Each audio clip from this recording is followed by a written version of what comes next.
بسم الله الرحمن الرحيم. الحمد لله والصلاة والسلام على رسول الله وآله وأصحابه ومن تبعهم بإحسان إلى يوم الدين وسلم تسليما كثيرا. أما بعد، batupo katika majlisi ya pili kama tulivyokutana jana baada ya swala ya alfajiri, na leo kwa taufiki ya Allah subhanahu wa ta'ala na kwa neema zake juu yetu tumekutana tena katika kikao cha pili. Na jana ilikuwa ni kama utangulizi ambao ni vizuri kabla ya kuanza kusoma lolote, utangulizi mfano wa ule mtu au utangulize ili pajulikane kuna kuja kusomwa nini au nani kaandika maudhui ya kinachokuja kusomwa. Pia ni katika mambo yaliyokuwa muhimu kufahamikwa. Kama tulivyosema jana, hicho kitabu kuwa kinahusu masaili ya tauhidi na misingi mitatu mama ambayo kila mmoja yapasa aifahamu. Kwa hiyo tumesema kwamba mambo haya ni lazima. Nalo hili pia ni jambo la msingi pia kulitaja kwa nini iwe ni lazima. Katika Uislamu mambo kwenye upande wa kuyafahamu yamegawanyika sehemu mbili, na mambo ambayo wakiyafahamu baadhi, wengine wasipoyafahamu hakuna makosa. Lakini na kuna baadhi ya mambo ambayo kila mmoja yampasa yafahamu. Hivyo hivyo pia kwenye kutenda, kwenye baadhi ya ibada wakizifanya wengine wasipofanya hakuna makosa. Lakini kuna ibada ambazo kila mmoja anatakiwa aifanye. Kwenye upande wa elimu, mfano wa elimu ambayo kujua baadhi wengine wasipojua sio makosa. Mfano kuosha maiti, si lazima kwamba Uislamu wote tujue kuosha maiti, kwamba kila mmoja unajua kuosha maiti wapata dhambi wewe. Hapana. Wakijua baadhi, sisi wengine tukipata msiba tutarejea kwao au watatueshia maiti wetu. Ni bora kila mmoja katika wale ambao ni mawali au kwenye familia wapatikane japo mtu ambaye anafahamu hilo jambo. Kadhalika pia kwenye upande wa baadhi ibada, mfano hutuba, si lazima Waislamu wote tuwe hutuba kwamba wapata dhambi mtoe hutuba wewe. Hapana, sio hivyo. Wale wanaotoa wale wanachukua dhima ya sisi, wakitoa wale wengine, sisi ambao hatutoi basi hatuna kosa lolote, hatupati dhambi. Sasa haya tunayosoma hapa ni lazima kila Muislamu awe anayajua, sio yale ambayo wakijua baadhi hawapati dhambi. La, sio haya. Sheikh kaanza risala wa bismillahir rahmanir rahim. Bismillahir rahmanir rahim, kwa jina la Allah mwingi wa rehema, mwenye kurehemu, na pia husema mwenye kuhurumia. Kafungua risala hivi, na kuna tarjama ambayo yafaa pia tuitolee tambihi. Tusikia pia kwamba kwa jina la Allah au kwa jina la Mwenyezi Mungu mwenye kuneemesha neema kubwa kubwa na mwenye kuneemesha neema ndogo ndogo. Hii tafsiri hii wema waliotangulia hawakuwa wanaifahamu, ilizuka baada ya wao, na ulama tafsiri kama hiyo wameipinga, kwa sababu walioitoa hii tafsiri ni wale ambao wanapinga sifa za Allah. Waliposema kwamba kwa jina la Allah mwingi wa rehema, mwenye kurehemu. Kurehemu ni kuhurumia.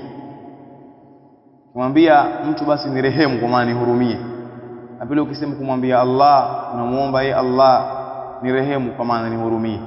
Sasa wakasema kwamba tukisema Allah ana huruma, na pia mama bila shaka ana huruma kwa mtoto wake, sasa tumeshamfananisha Allah na kiumbe. Wakasema hivyo. Sasa wakaona ili kusitokee kufanana kwa madai yao, waseme kwamba kwa jina la Mwenyezi Mungu mwenye kuneemesha neema kubwa kubwa na mwenye kuneemesha neema ndogo ndogo. Wakasahau kwamba pia sifa ya kuneemesha Allah alithibitisha kwa mtume, wa ittaqulu lilladhi an'ama Allahu alayhi wa an'amta alayhi. Allah alipokuwa akimuelezea mtume namna ilivyopatikana munasaba baina yake yeye na Zaid radhiyallahu anhu. Sasa lile ambalo analikimbia huku pia upande mwingine kwenye kuneemesha pia lipo. Sahihi ni kuwa Allah ana huruma, lakini huruma yake si kama huruma ya mama. Ndio maana mtume akasema lallahu arhamu bi'abdihi min al-ummi biwaladiha. Allah ana huruma kwa mja wake kuliko mama kwa mtoto wake, kwa maana ni zaidi. Na kufanana na majina si kufanana uhalisia wa vile vinavyoitwa majina. Hii ni kanuni muhimu sana. Kufanana majina si kufanana uhalisia wa vile vinavyoitwa majina. Mfano, tunafanya kuambiana kabisa, kumetokea ajali kule, mafuso yale yamevaana uso kwa uso. Sasa hatuwezi kusema kwamba uso wa fuso ni kama uso wangu mimi au uso wa yule. Kumefanana tu jina la gari mbele na jina la mtu mbele yake kwamba ni uso basi, ila si uhalisia. Vile vile pia tukisema Allah ana huruma alafu kiumbe ana huruma, ni kufanana hili jina tu huruma, sio uhalisia wa huruma ya Allah na huruma ya kiumbe. Na mengine mengi pia tukisema kwamba angalia pua ya kitu fulani, mfano pua ya ng'ombe, si kwamba eti pua ya ng'ombe inafanana na pua ya binadamu, la, ni kufanana tu jina baina ya pua na pua. Na pia mfano mwingine ambao unakuwa wazi zaidi, mfano niletee huo mkono wa ndoo, mkono wa ndoo. Si sawa kusema kwamba kuna mtu kule kakatwa mkono bwana, ule mkono wa ndoo umekatwa, kuna mtu kakatwa mkono. Huwezi kusema eti utasikitika sana kwamba eti mkono wa ndoo umekatwa, kuliko utakaposikitika kukatwa kwa mkono wa mtu, kwa sababu ushajua mwenyewe kuwa mkono wa ndoo na mkono wa mtu tofauti. Kipi kina thamani, kipi hakina thamani dhidi ya kingine. Sasa uhalisia, Allah ana huruma, lakini huruma yake si sawa na huruma ya binadamu kwa binadamu mwenzake. Kisha akaanza i'lam. I'lam, fahamu, na pia husemwa kwamba tambua ama jua. Kisha kukaja maneno ambayo wanasema wanachuoni wa lugha ni jumla mu'taridha, sentensi iliyoingia kati.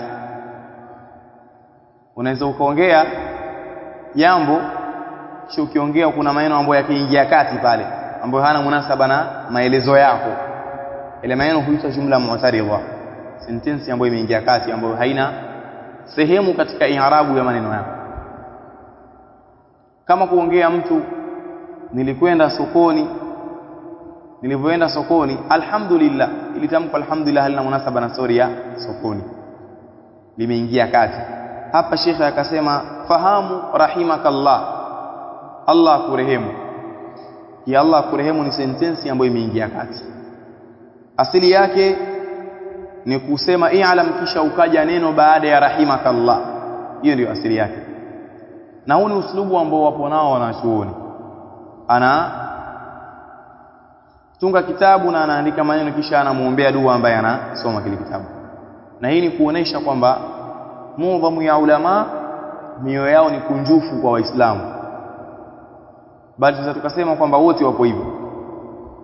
Hawatungi jambo ambalo ukitazama kwamba wanampa shida mtu au wanatakia shari yule ambaye yeye atakuja kusoma. Ndio maana hutanguliza dua kwa yule ambaye yeye atakuja kusoma kile kitabu. I'lam rahimakallah, fahamu Allah anakurehemu au Allah akurehemu, sababu huenda ukafanya kwamba ni jambo ambalo linatokea au limetokea au anakuombea litokee. Kwa maana unaweza ukasema kwamba Allah anakurehemu, Allah akurehemu au Allah amekurehemu. Unaweza ukasema vyote hivyo. Kwa maana kwa kutafsiri kwa namna yote hujakosea kwenye rahimakallah, sababu ni sentensi ya kidua. Na dua imejaliwa kwamba wamuombea mtu kitu kwa munasaba wa kulikuwa kwake kimetokea au kipo wakati huu au kinakuja mbele. Annahu yajibu alaina, kwamba inapasa juu yetu sisi, kwamba inapasa juu yetu sisi taallumu arba'i masail, kujifunza mambo manne. Sheikh mwenyewe kasema hapa kwamba yapasa, kwamba lazima. Fahamu Allah anakurehemu wewe, au Allah akurehemu, kwamba inapasa juu yetu kujifunza mambo manne. Yeye mwenyewe kaingiza uwajibu kwenye haya mambo. Jambo la mwanzo, al-ula, kwa maana al-mas'alatul ula, mas'ala ya mwanzo, al-ilmu, ni elimu. Kila mmoja anatakiwa asome, lakini kadri ya kuyafahamu yale ambayo yanambainikia katika dini yake. Tukisema kwamba yapasa kila mmoja asome, sio kuwa tumesema kwamba kila mmoja awe shekhi, sio hivyo. Bali Muislamu anatakiwa asome mambo ambayo yanamhusu yeye katika dini. Mfano, wewe ni baba au ni kiongozi wa familia, dini inakutaka usome mambo ambayo utajua kuendesha familia yako kwa mujibu wa dini. Mfano, wewe ni kiongozi wa mtaa, dini inakutaka usome namna gani utaongoza wale ambao wamekuzunguka. Hivi ndivyo ilivyo, na sio kwamba tumesema hivyo kwamba lazima ufikie diploma la, sio hivyo. Lakini yale ambayo yanakuzunguka unapaswa uyafahamu. Jambo la mwanzo ni elimu, ni jambo ni la lazima. Wa huwa ma'rifatullahi, na elimu ni kumfahamu Allah. Wa huwa ma'rifatullahi, na elimu ni kumfahamu Allah. Hapa kidogo tuweke nukta ndogo sana, tuelezee namna kumfahamu Allah. Vipi tutamfahamu Allah na Allah hatujaye kumuona? Na kadhalika pia jambo gani ambalo latuonyesha juu ya uwepo wa Allah? Kwa sababu kitu hujawahi kukiona, lazima kuwe kuna alama za kukubali kuwa kipo.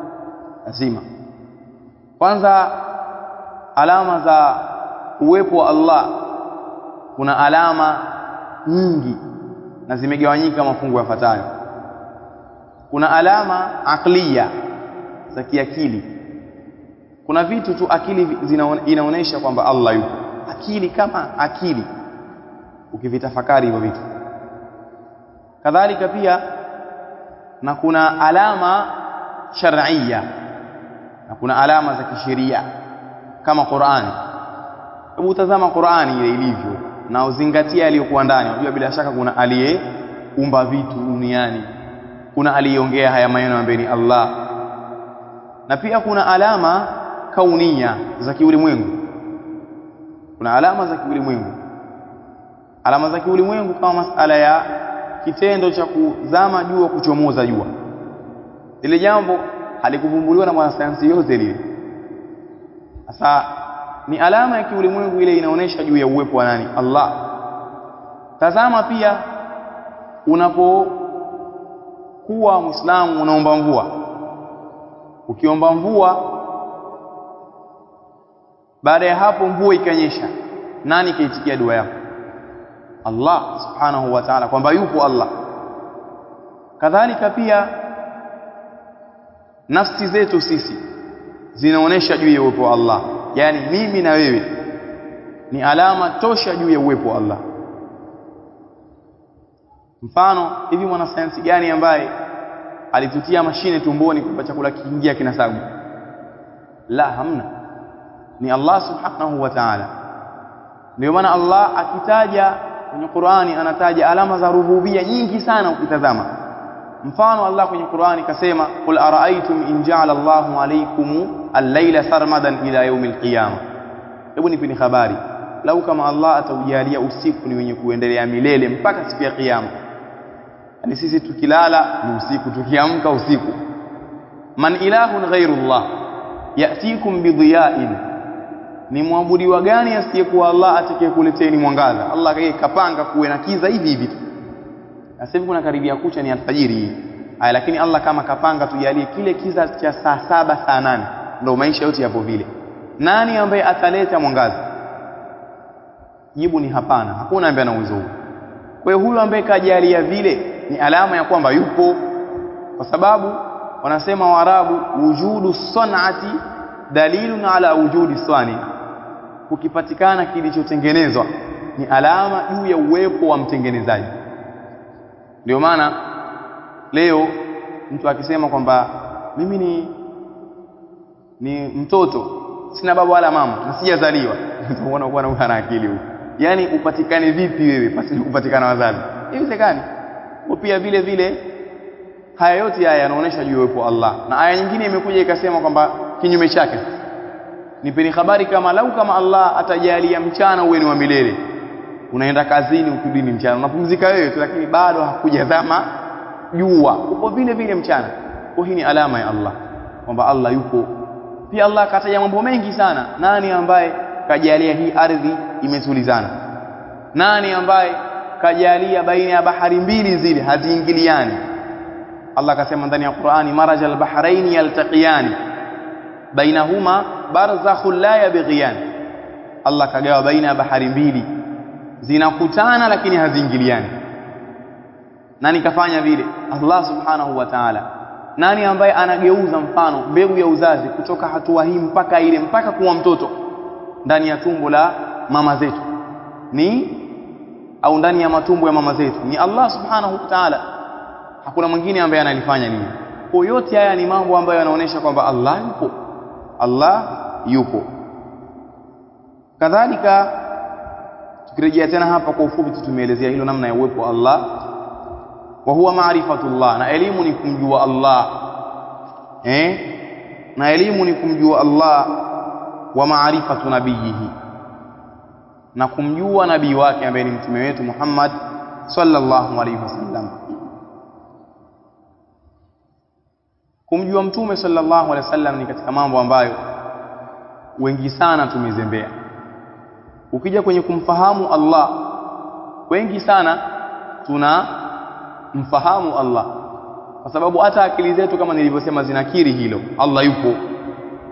Lakini mtume sallallahu alaihi wasallam wengi sana tunazembea kiasi ambacho mtu anaweza akaulizwa, hata jana jambo nililitaja kwenye darasa za sira kwa ummahat, mtu anaweza akaulizwa kwamba hivi jina la babake mtume na babu yake ni lipi? Akasema ni kwa vile ni Muhammad, ninalofuata ni sallallahu alaihi wasallam. Mtu anasema upo serious huyo, sasa wanatania upo serious. Kwa vile ni Muhammad, jina la baba yake ni sallallahu, babu yake alayhi wasallam. Kana sio kama labda huyu yupo serious kabisa. Changamoto ni kuwa wengi sana tumekimbia kusoma, wengi sana tumekimbia. Na pia si kusoma tu, bali hata zile sehemu ambazo tutapata maarifa tunazikimbia. Yaani mtu hasomi alafu wale marafiki wa kusoma pia hawataki. Changamoto. Sasa kumjua mtume ni katika jambo ambalo ni muhimu sana na lina faida nyingi sana, kwa sababu hakuna mtu ambaye Allah kampa historia peke yake zaidi ya mtume peke yake. Huwezi ukamsoma yeyote sira yake ama historia yake ikafikia kama sira ya mtume au ikazidi. Achilia kuzidi, kufikia tu. Hebu wewe tazama kutokea kuwa mchunga mbuzi mpaka kuwa kiongozi wa dunia nzima. Kuna nani ambaye alifikia mankaba hiyo? Katokea kule na Allah alimuandaa. Kisoma ile sira ya mtume utapata mafunzo mengi sana ambayo huwezi kuyapata kwenye historia ya yeyote, hata viongozi wa kidunia huwezi kupata. Sasa ukuta mtu sasa hivi ni mtawala anatikisa dunia, lakini ukisoma sira yake alivyokuwa mwanzo wala viendani, na wala hakukuwa na maandalizi ya kufikia hivyo, bali watu walifusifosi mpaka akawa hivyo. Sasa mtume aliandaliwa kiasi ambacho kuna sifa mbili ambazo ni adimu kupatikana kwa kiumbe, lakini mtume alikuwa nazo: upole na ushujaa. Mara nyingi sana mtu akiwa mpole anakuwa si shujaa, na mara nyingi mtu akiwa shujaa anakuwa sio mpole. Lakini mtume sallallahu alaihi wasallam alikuwa na sifa zote mbili: upole sehemu ya upole, ushujaa sehemu ya ushujaa. Sisi tuwapata shida katika jamii kwenye kuelekeza watu viigizo vyema, lakini yatosha tu kwamba mtoto wako, mke wako, jirani yako muelekeze kumfahamu mtume, alafu mwambie muige huyo alivyokuwa yeye kwenye dini, kuwa kama yeye alivyokuwa, yeye na mke wake kuwa kama yeye alivyokuwa, yeye na majirani zake jitahidi uwe kama yeye. tayari kama atakuwa kama yeye kweli na ataiga, wewe hutopata shida kwamba eti unajua ni muovu, mtaminyana, mtoto hatakuwa mjeuri kwako, sababu Mtume sallallahu alaihi wasallam yeye